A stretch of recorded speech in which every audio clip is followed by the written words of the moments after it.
Elon Musk. ఈ పేరుకి introduction అవసరం లేదనుకుంటా.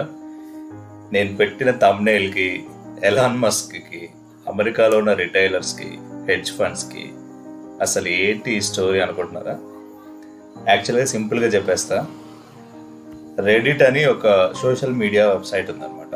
సో ఇక్కడ చాలా కమ్యూనిటీస్ ఉంటాయి. అందులో ఒక కమ్యూనిటీ పేరు వాల్ స్ట్రీట్ బెట్స్. సో ఈ వాల్ స్ట్రీట్ బెట్స్లో దగ్గర 5.9 మిలియన్ పీపుల్ ఉన్నారు ఇందులో. సో ఒక థ్రెడ్ అయితే ఇక్కడ రన్ అవుతా ఉన్నది.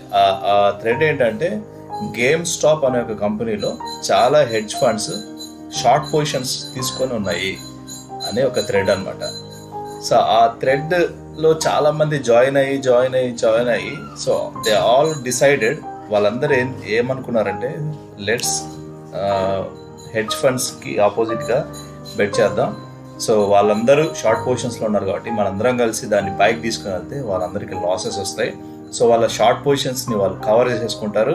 సో షార్ట్ పొజిషన్స్ని కవర్ చేసినప్పుడు ఆటోమేటిక్గా ప్రైస్ ఇంకా పెరుగుతుంది. సో మనందరికీ ప్రాఫిట్స్ వస్తాయని చెప్పి ఆ థ్రెడ్లో వాళ్ళు పబ్లిసిటీ చేయడం స్టార్ట్ చేశారనమాట. సో అలా చేస్తా ఆ స్టాక్ని నియర్లీ $19 నుంచి మెల్లమెల్లగా $147కి తీసుకొచ్చారు. 26th జనవరి రిపబ్లిక్ డే రోజు క్లోజింగ్ ప్రైస్ అది $147 USD. ఎక్కడి నుంచి? $19 నుంచి.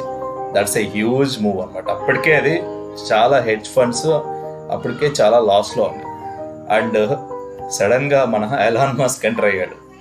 ఏం పెట్టలేదంటే చాలా సింపుల్గా ఎలాన్ మస్క్ ట్విట్టర్లో వచ్చి గేమ్ స్టాంక్ అని పెట్టేసి ఈ వాల్ స్ట్రీట్ బెట్స్ అనే లింక్ ఉంది కదా, సో ఆ లింక్ని అక్కడ పోస్ట్ చేసి వదిలేసాడు అంతే. ఇక్కడ 27th January early morning 2:40 AM next day ఒకటే రోజు ప్రైజ్ ఇది గేమ్ స్టాక్లో $147 నుంచి $347, అంటే $200 ఒక్కటే రోజు జంప్ అయిందనమాట. సో హ్యూజ్గా హెడ్జ్ ఫండ్స్కి హ్యూజ్గా లాసెస్ క్రియేట్ చేశారు only retailers, group of retailers. Reddit అనే సోషల్ మీడియా వెబ్సైట్లో నుంచి అందరూ ఒక గ్రూప్ లాగా తయారు చేసి ఈ మెల్విన్ క్యాపిటల్ అనే ఒక హెడ్జ్ ఫండ్స్ రిపోర్టెడ్ ఎక్కువగా లాస్ వచ్చిందని చెప్పేసి రిపోర్ట్స్ వస్తున్నాయి.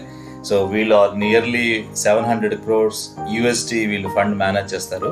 అందులో చాలా బాగా వీళ్ళు ఈ మెల్విన్ క్యాపిటల్ వాళ్ళు ఈ పర్టికులర్ గేమ్ స్టాప్ అనే కంపెనీలో షార్ట్ పొజిషన్స్ క్రియేట్ చేశారట. సో దానివల్ల వాళ్ళకి చాలా లాస్ వచ్చింది. నియర్లీ $5 billion లాస్ వచ్చింది అనేసి వాళ్ళు చెప్తున్నారు. ఈ గేమ్ స్టాప్తో పాటు ఇంకొక స్టాక్ కూడా ఆ థ్రెడ్లో రన్ అవుతుంది, అదే AMC. సో ఆ AMC స్టాక్ కూడా 26th జనవరి వరకు అయితే ఓకే $4-5 వరకు తీసుకొచ్చారు. డబల్ ద ప్రైస్ దాన్ని అయితే తీసుకొని వచ్చారు. సడన్గా 26th ఎప్పుడైతే గేమ్ స్టాక్ మీద ఆ థ్రెడ్లో ఉన్న ఆ కంపెనీ మీద ఎలాన్ మస్క్ ట్వీట్ వచ్చిందో, సో ప్యారల్గా ఆ థ్రెడ్లో రన్ అవుతున్న ఇంకో కంపెనీ AMC ఎంటర్టైన్మెంట్స్ కూడా సడన్ స్పైక్ వచ్చేసింది. $4 నుంచి $5 నుంచి $20 కింద 300 times పెరిగిందన్నమాట ఒకటే రోజు. సో ఈ AMC అనే కంపెనీలో కూడా చాలా హెడ్జ్ ఫండ్స్ షార్ట్ పొజిషన్స్లో కూర్చోన్నాయి. సో వాళ్ళకు కూడా వాసిపోయింది. సో ఆ విధంగా రిటైలర్స్ అందరూ కలిసి హిస్టరీలో ఇప్పటి వరకు జరగనట్టుగా సో హెడ్జ్ ఫండ్స్ని చుక్కలు చూపిస్తున్నారు అనమాట. సో ఇంకా చాలా కంపెనీస్కి ఇలా జరగబోతోంది అని కూడా న్యూస్ ఉంది. So that is the main reason markets అన్నీ పడుతున్నాయి. అదేంది, వీళ్ళందరూ కొంటుంటే వాళ్ళు స్క్వైర్ ఆఫ్ చేస్తే మార్కెట్స్ అన్నీ ఇంకా పెరగాలి కదా అంటే, యాక్చువల్గా పాయింట్ ఏంటంటే ఈ హ్యూజ్ లాసెస్ని కవర్ చేయడానికి హెడ్జ్ ఫండ్స్ డబ్బులు తీసుకొచ్చి కట్టాలండి. సో ఆ డబ్బులు కట్టాలంటే వాళ్ళకి డబ్బులు ఎక్కడి నుంచి వస్తాయి? వాళ్ళ దగ్గర ఉన్న రిమైనింగ్ హోల్డింగ్స్ అన్నీ అమ్ముకుంటున్నారు. సో రిమైనింగ్ హోల్డింగ్స్ అని అమ్ముకొని ఇందులో వచ్చిన హ్యూజ్ లాస్ని వాళ్ళు పూడ్చాలి. సో వాళ్ళ మీద ఆల్రెడీ చాలా కేసెస్ అన్ని ఫైల్ అవుతున్నాయి. ఎందుకంటే చాలా హెడ్జ్ ఫండ్స్ షార్ట్ పొజిషన్స్ని లాంగ్ పొజిషన్స్గా చూపిస్తూ చాలా స్కామ్స్ అన్ని ఇప్పుడు దీంట్లోంచి బయటకు వస్తున్నాయి. సో కరోనా తర్వాత బ్యాక్ టు బ్యాక్ మళ్ళీ ఒక మార్కెట్ని హిట్ చేస్తున్న ఒక స్కామ్ అనమాట. దీనివల్ల మార్కెట్స్ సెల్ ఆఫ్లో ఉన్నాయి. సో కంటిన్యూస్గా సెల్ ఆఫ్లో ఉన్నాయి. సో మామూలుగా అయితే లాస్ట్ టైం ఒకసారి పడింది, అంతకుముందు ఒకసారి పడింది. సో బుల్ మార్కెట్లో ఉన్న కొంచెం పడినప్పుడు ఆపర్చునిటీగా మనం దాన్ని క్యాచ్ చేస్తా ఉన్నాం. సో ఇప్పుడు మాత్రం ఖచ్చితంగా సెల్ ఆఫ్ లాగా ఉంది, ఎందుకంటే హెడ్జ్ ఫండ్సే లాస్లో first time in the history hedge funds loss book చేస్తున్నాయి. సో వాళ్ళు లాస్ బుక్ చేసి ఆ డబ్బులన్నీ తీసుకెళ్ళి ఆల్రెడీ పెద్ద బొక్క పడింది కదా, సో ఆ బొక్కని పూడ్చే ప్రయత్నం చేస్తున్నారు. దానివల్ల రిమైనింగ్ హోల్డింగ్స్ అంతా గ్లోబల్గా మొత్తం వాళ్ళు హెడ్జ్ ఫండ్స్ అంటే ఒక్క కంట్రీలోనే డబ్బులు పెట్టరు కదా, సో వాళ్ళు ప్రపంచం అంతా డబ్బులు పెట్టింటారు. సో గ్లోబల్గా ఉన్న అన్ని అసెట్స్ వాళ్ళు ఉన్న స్టాక్ హోల్డింగ్స్ అన్ని క్లియర్ చేసుకుని ఆ డబ్బు తీసుకొని వెళ్ళి ఇప్పుడు వచ్చిన లాస్ని పూడ్చి దాన్ని స్టెబిలైజ్ చేసే పనిలో వాళ్ళు బిజీగా ఉన్నారు. దానివల్ల గ్లోబల్ మార్కెట్స్ అన్ని పడిపోతున్నాయి. అండ్ ఇది ఇలా ఉంటే సో ఇది యాక్చువల్గా గ్లోబల్ సెల్ ఆఫ్కి దారి తీస్తుంది అనమాట. అందుకనే ఇమ్మీడియట్గా పెద్ద వాళ్ళకి హెల్ప్ చేస్తారని సామెత ఉంది కదా, సో ఆ విధంగా సిఎన్బిసి మ్యాటర్లోకి వచ్చేసింది. So Fed presidents, Nasdaq CEO వీళ్ళందరూ వచ్చేసారనమాట. సో సిఎన్బిసి ఒక అనౌన్స్మెంట్ చేసేసింది ఏంటంటే ఈ మాల్విన్ క్యాపిటల్ వాళ్ళు గేమ్ స్టాప్లో హెడ్జ్ ఫండ్స్ అన్ని షార్ట్ పొజిషన్స్ అన్ని లేవు, ఇంకా క్లోజ్ చేసేసారు. అంటే అప్పుడు ఇంక ఈ రిటైలర్స్ ఎవరైతే ఉన్నారో వాళ్ళు ఆపేస్తారు కదా ఇంకా దాన్ని పుష్ చేయడము. సో కానీ ఎవరో ఇన్సైడర్స్ కూడా అందులో పార్టిసిపేట్ చేస్తున్నట్టున్నారు. ఆ థ్రెడ్లో చాలా బలంగా లేదు సిఎన్బిసి ఈజ్ లయింగ్, సిఎన్బిసి అబద్ధాలు చెప్తోంది, వాళ్ళు ఇంకా షార్ట్ పొజిషన్స్ కవర్ చేయలేదు, సో ఖచ్చితంగా ఇంకా వాళ్ళు హోల్డ్ చేసే ఉన్నారు, వాళ్ళు they are selling other holdings, వేరేటన్ని అమ్మేస్తున్నారు అని చెప్పేసి అక్కడ ఇంకా థ్రెడ్ మూవ్ అవుతుంది. ఒకసారి మీకు థ్రెడ్ చూపిస్తా. సో ఇదే వాల్ స్ట్రీట్ బెట్స్ ఆ థ్రెడ్. సో ఇలా కిందికి వస్తే పిచ్చ మొత్తం ఫుల్గా జరుగుతున్నాయి. ఇక్కడ చూడండి, bank says hold, we hold, I'm buying game stock, I don't care if I lose it all and I will continue to invest in companies being shorted by criminal hedge funds until they are all bankrupt, it's not possible. And ఇదైతే super ఉంది, మేము copyright వస్తుందేమో, అది cinema clipping, so బాగుంది అది. And ఈ థ్రెడ్లో అయితే మొత్తం అందరూ కలిసికట్టుగా హెడ్జ్ ఫండ్స్ మీద అటాక్ చేస్తున్నారు. సో ఇది వాల్ స్ట్రీట్ బెట్స్ థ్రెడ్ అనమాట. ఈ లింక్ అంటే డిస్క్రిప్షన్లో ఇస్తా, చూడండి మీరు కూడా. అండ్ ఎలాన్ మస్క్ చేసిన ట్వీట్ అయితే ఇది లాస్ అవుతున్న స్టాక్స్, ఇది గేమ్ స్టాప్ అనే స్టాక్. సో ఇక్కడ చూడండి, ఇది $19 నుంచి ఒకటేసారి 340, ఇంత జనవరి 12th రోజు కూడా అది $20లో ఉన్నింది. సో 10 రోజుల్లో దీన్ని వాంచ్ పడేశారు. ఏఎంసీ స్టాక్ కూడా అంతే. సో ఈ రెండు స్టాక్స్లో ఇలా వాంచ్ చేశారు. సో ఈ నాస్డాక్ సిఇఓ వచ్చేసి హాల్ట్ చేద్దాం అని చెప్పేసి ఒక ట్వీట్ చేశాడు అనమాట, మార్కెట్ హాల్ట్ చేద్దామని. సో ఇండియాలో బేసిక్గా ఈరోజు చూసి ఉంటారు మీరు, మార్కెట్లో ఎస్ఆర్టీ ట్రాన్స్ఫిన్ 2 సార్లు అప్పర్ సర్క్యూట్ హిట్ అయింది ఇవాళ. సో మనకి అప్పర్ సర్క్యూట్స్ ఉంటాయి. సో ఒక సర్టన్ లెవెల్ ఇంక్రీజ్ అయిన తర్వాత అప్పర్ సర్క్యూట్లో స్టాక్ని ఆపేస్తారు, ఇంకా అక్కడి నుంచి ఇంకా ఇంక్రీజ్ అయినప్పుడు మళ్ళీ ఆపేస్తారు అనమాట. సో అమెరికాలో అలా కాదు, ఎంత అయినా పెరగచ్చు, దానికి సర్క్యూట్స్ అనేటివి ఉండవు అనమాట. సో దానివల్ల ఇది ఇంకా పెద్ద ఇష్యూగా వీళ్ళకి హెడేక్ అవుతుంది. సో దీంట్లో నుంచి ఇంకా ఎన్నెన్ని లూప్స్ బయటకు వస్తాయి, ఇంకా ఎన్నెన్ని స్టాక్స్ ఈ లూప్ వల్ల ఎఫెక్ట్ అవుతాయి అనేది మనకి కమింగ్ డేస్లో అర్థమవుతుంది. సో డెఫినెట్గా ఇది ఒక మంచి ఆపర్చునిటీ, ఎందుకంటే రెగ్యులేటరీస్ ఎప్పుడు రెడీగా ఉంటాయి, ఎక్కడైతే లూప్ బయటకు వస్తుందో దాన్ని సర్దిద్ది సడన్గా దానికంతా మార్చేసి దాన్ని సెటప్ చేసి, ఎందుకంటే దే నీడ్ టు హెల్ప్. ఎందుకంటే హెడ్జ్ ఫండ్స్ అంతా వాళ్ళు సెల్ ఆఫ్ చేసేస్తే వాళ్ళ ఇన్వెస్ట్మెంట్స్ అన్నీ కొంచెం అటు ఇటుగా దాన్ని సెల్ ఆఫ్ చేసి డబ్బులు బయటికి తీసారంటే గ్లోబల్గా ఎకానమీ కొంచెం డ్రాగ్ అవుతుంది కిందకి. సో డబ్బులన్నీ బయటకు వచ్చేస్తాయి ఇన్వెస్ట్మెంట్స్లో లేకుండా. దానివల్ల ఇమ్మీడియట్గా గవర్నమెంట్ ఎప్పుడైనా వాళ్ళకే సపోర్ట్ చేస్తుంది. సో వాళ్ళని సేవ్ చేసే పని చేస్తుంది అనమాట ఫస్ట్. ఇప్పుడైతే కరెంట్లీ అదే పని జరగబోతుంది.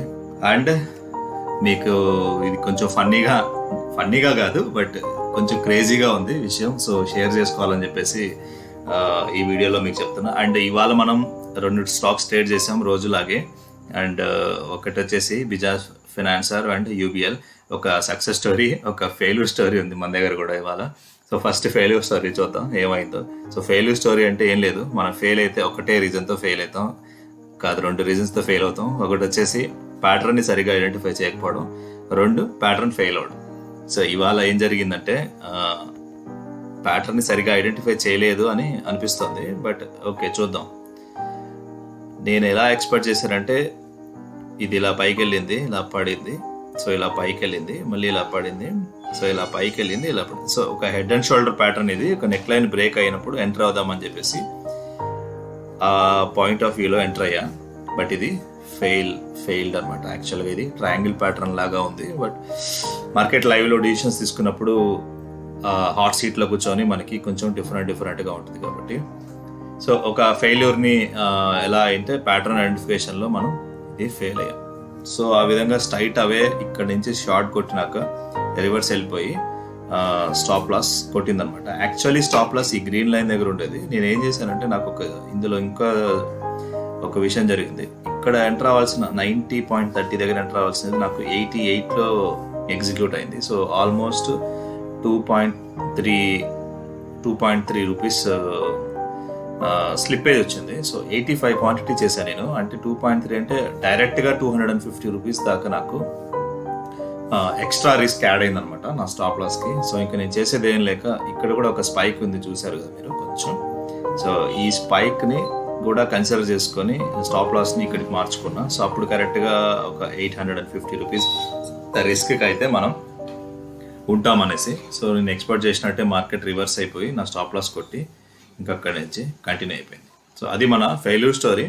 అండ్ రికవరీ ఏజెంట్స్ వచ్చారు బజాజ్ ఫైనాన్సర్ నుంచి ఇవాళ మనకి మన లాస్ని రికవర్ చేయడానికి. సో బజాజ్ ఫైనాన్సర్ వచ్చేసి 1 minute ఇలా ఉంది. బట్ యాక్చువల్లీ నేను 1 minute ట్రేడ్ చేయలేదు. సో 3 minutes ట్రేడ్ చేశాను. ఓకే, సో 3 minutes చూస్తే కొంచెం క్లారిటీ ఉంది కదా.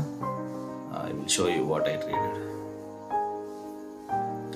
సో ఇది ఇలా వచ్చింది, రివర్స్ అయింది, ఇలా పైకి వెళ్ళింది, సో రివర్స్ అయింది, మళ్ళీ ఇలా పైకి వెళ్ళింది అండ్ బ్రేక్అవుట్.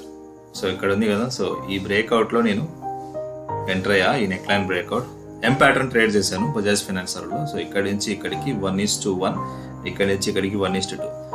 టార్గెట్ అయితే 1:2 అచీవ్ అయింది కానీ, బట్ ఇక్కడ చూశారు కదా 100% రివర్సల్ షార్ప్గా పైకి వచ్చింది. సో నేను ఇక్కడ 1:1 ఎగ్జిట్ అయిపోయిన తర్వాత దీన్ని కొంచెం జూమ్ చేసి చూపిస్తా.